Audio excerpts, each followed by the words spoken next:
Selamat pagi. Jumpa lagi bersama Ibu pada kesempatan kali ini, yaitu pada mata pelajaran Prakarya kelas 7. Penasaran materi apa hari ini? Yuk mari cekidot. Oke, minggu ini kita melanjutkan materi minggu kemarin, yaitu tentang kerajinan serat. Yang mana kita minggu ini yaitu membahas tentang produk dan proses kerajinan bahan serat. Adapun syarat-syarat perancangan benda kerajinan yaitu sebagai berikut. Yang pertama, kegunaan atau utility. Benda kerajinan harus mengutamakan nilai praktis, yaitu dapat digunakan sesuai dengan fungsi dan kebutuhan. Contoh mangkuk untuk wadah sayur. Yang kedua, yaitu kenyamanan atau comfortable. Benda kerajinan harus menyenangkan dan memberi kenyamanan bagi pemakainya. Contoh cangkir didesain ada pegangannya. Ketiga, keluasan atau flexibility. Benda kerajinan harus antara bentuk dan wujud benda dengan nilai gunanya. Contoh sepatu sesuai dengan anatomi dan ukuran kaki. Selanjutnya, yaitu keamanan atau safety. Benda kerajinan tidak boleh membahayakan pemakainya. Contoh, piring dari serat kelapa harus mempertimbangkan komposisi zat pelapis atau pewarna yang dipakai, agar tidak berbahaya jika digunakan sebagai wadah makanan. Selanjutnya, keindahan atau estetik. Benda yang indah mempunyai daya tarik lebih dibandingkan benda yang biasa-biasa saja gitu ya. Sehingga keindahan sebuah benda dapat dilihat dari beberapa hal. Di antaranya itu dari bentuk, hiasan atau ornamen, dan bahan bakunya. Selanjutnya, karya yang baik dihasilkan dari proses perancangan yang baik pula. Oleh sebab itu, proses perancangan karya kerajinan harus memperhatikan hal-hal seperti gambar berikut. Nah, yang pertama yaitu tentukan bahan dan jenis kerajinan. Lalu yang kedua, penggalian ide dari berbagai sumber. Lalu yang ketiga, buat beberapa sketsa karya. Lalu proses yang keempat, tentukan sebuah karya terbaik. Lalu proses yang kelima, kumpulkan bahan dan alat. Lalu proses yang keenam, pembuatan karya kerajinan.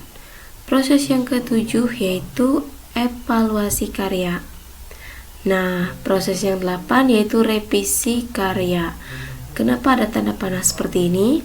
Karena pada saat selesai direvisi karyanya, dilihat lagi nih, apakah bahan dan jenis kerajinan ini sesuai dengan yang dibutuhkan di pasaran seperti itu ya. Lalu selanjutnya, Indonesia dikenal kaya alam berupa hutan yang tersebar di seluruh Nusantara. Selama ini, hasil hutan non-kayu yang berasal dari tanaman dan bersifat dapat diperbaharui belum sepenuhnya mendapatkan perhatian dari para pemangku kepentingan di sektor kehutanan.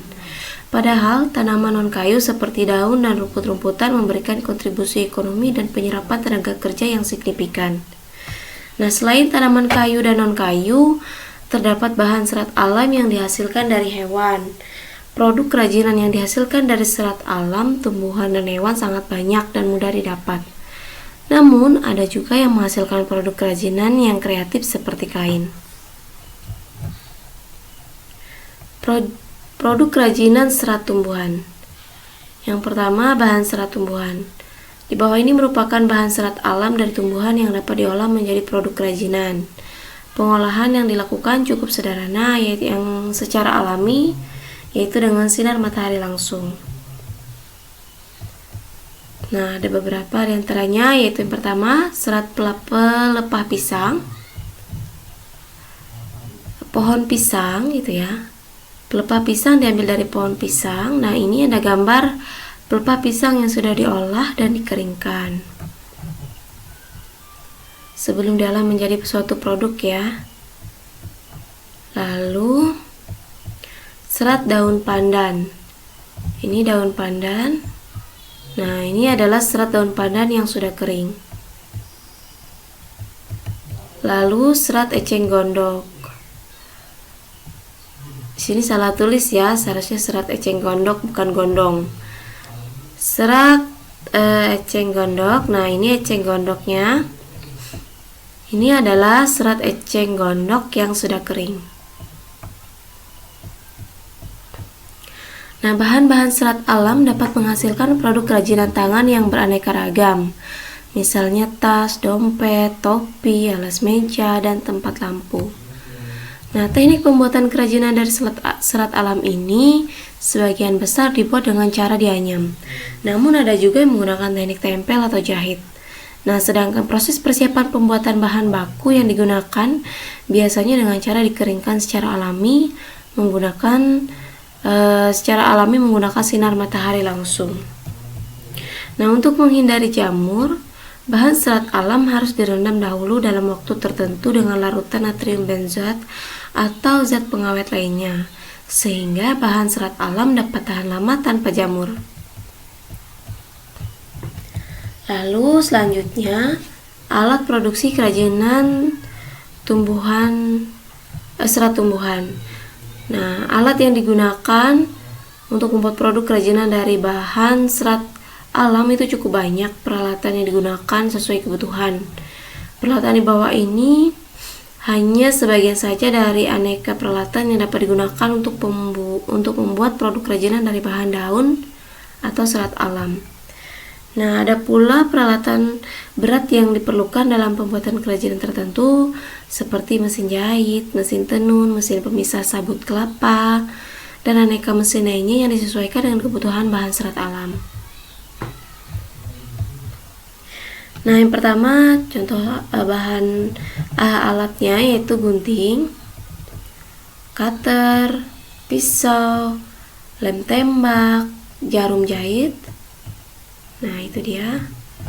Lalu selanjutnya, produk kerajinan dari serat tumbuhan. Pembuatan produk kerajinan bahan serat tumbuhan, baik yang dibuat sebagai bahan baku tekstil ataupun yang dibuat sebagai fungsional, memiliki prosedur yang berbeda.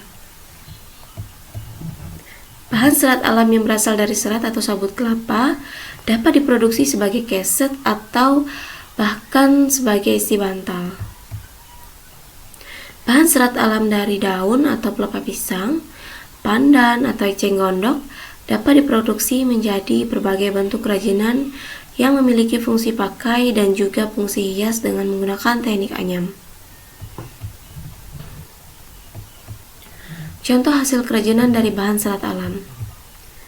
Nah, di sini ada tempat piring dari anyaman dari lidi gitu ya. Terus ini ada tempat tapai dari daun pandan berduri, dari daun pandan berduri biasanya. Ini juga ada tas dari rotan atau biasanya dari purun tikus juga bisa. Nah, ini juga dari rotan atau dari purun tikus juga bisa ya ini ya. Lalu selanjutnya, produk kerajinan serat hewan. Serat hewan yang biasa dibuat untuk bahan dasar kerajinan adalah bulu domba, serat ulat sutra, bulu biri-biri, dan kulit hewan. Nah, bulu domba memiliki ketebalan yang cukup untuk dibuat kerajinan fashion seperti syal, baju hangat, kaos kaki, rompi, topi, sepatu, dan tas. Ada pula yang dibuat menjadi sarung bantal, kursi, dan taplak. Bahan serat hewan, domba. Nah, ini ada serat wol dari bulu domba. Lalu ada ulat sutra. Nah, ini serat sutra dari kepompong ulat sutra yang diambil. Lalu ada alpaka. Nah, ini ada serat dari bulu alpaka. Selanjutnya itu bahan serat hewan. Bahan-bahan serat hewan dapat diolah dengan berbagai cara dan dilakukan dengan beberapa tahap pengolahan seperti pencukuran, pembersihan dengan cara pencucian, pengeringan, dan kemudian dipintal. Nah, hasil dari pemintalan diperoleh benang yang dapat dijadikan sejumlah produk yang bernilai jual tinggi. Nah, produk yang dihasilkan dari bulu domba sering diolah dengan teknik tenun. Serat bulu domba atau wool memiliki kelebihan diantaranya yaitu berat, hangat, dan halus. Oleh sebab itu, bahan serat ini cocok dimanfaatkan sebagai produk fashion. Alat produksi kerajinan serat hewan. Alat yang digunakan untuk membuat produk kerajinan dari bahan serat alam cukup banyak. Nah, peralatan yang digunakan itu sesuai kebutuhan. Nah, ada pula peralatan berat yang diperlukan dalam pembuatan kerajinan tertentu, seperti alat pintal dan alat penggulung benang. Nah, alat tersebut dapat dibuat dalam bentuk tradisional. Peralatan berikut ini hanya sebagian saja dari aneka peralatan yang dapat digunakan untuk membuat produk kerajinan dari bahan serat hewan. Contohnya yaitu gunting, pencukur bulu domba, ember, tempat pencucian bulu domba, lalu ada jarum jahit. Nah, selanjutnya produk kerajinan dari serat hewan. Di sini ada mesin pemintalan, lalu ada mesin penggulung benang hasil dari pemintalan. Produk kerajinan dari serat hewan. Pembuatan produk kerajinan bahan serat hewan, baik yang dibuat sebagai bahan baku tekstil ataupun yang dibuat sebagai fungsional, memiliki prosedur yang berbeda. Bahan serat hewan dari sutra dapat diproduksi menjadi kain sutra. Nah, sedangkan kain sutra itu sendiri masih dapat diolah kembali menjadi berbagai produk kerajinan lainnya, misalnya batik, kain ikat celup, busana, dan shawl.